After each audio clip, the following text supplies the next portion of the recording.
in the various ways that are conceived of these many universes existing,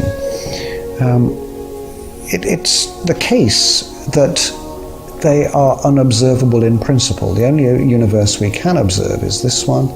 These other universes cannot be observed even in principle.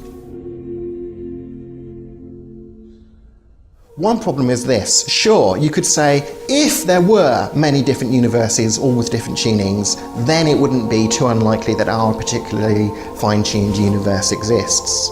But for this objection to carry through, the objector actually needs to assume that it's true that there are all of these different universes. And is there any independent evidence that such universes exist? It doesn't seem to me the case that there is. I mean, sure, if you had enough monkeys typing at enough typewriters, then they could produce the works of William Shakespeare just by luck.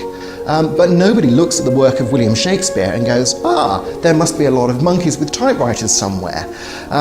In the absence of independent evidence that there is a whole typing pool of monkeys working away, everyone knows that the most rational explanation of the specified complexity of a text like Shakespeare's work is that there was a single designer who produced it intentionally, and the same thing goes for our universe. So now we come to the second set of false alternatives, God or the multiverse. But as leading philosophers have pointed out, from a theoretical perspective, why shouldn't God be responsible for the multiverse? The notion that there is a multiverse does not per se exclude a creator. Hawking doesn't seem to mention this at all. But with the multiverse, Hawking moves out beyond science into the realm of philosophy, whose death he has announced rather prematurely. As Paul Davies points out, all cosmological models are constructed by augmenting the results of observation by some sort of philosophical principle.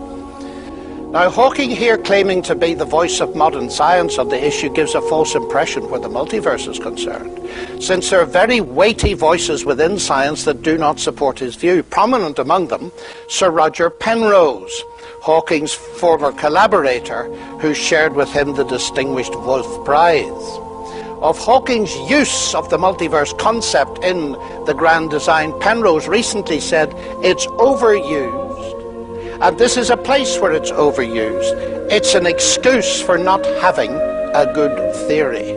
That's an immensely strong statement, isn't it?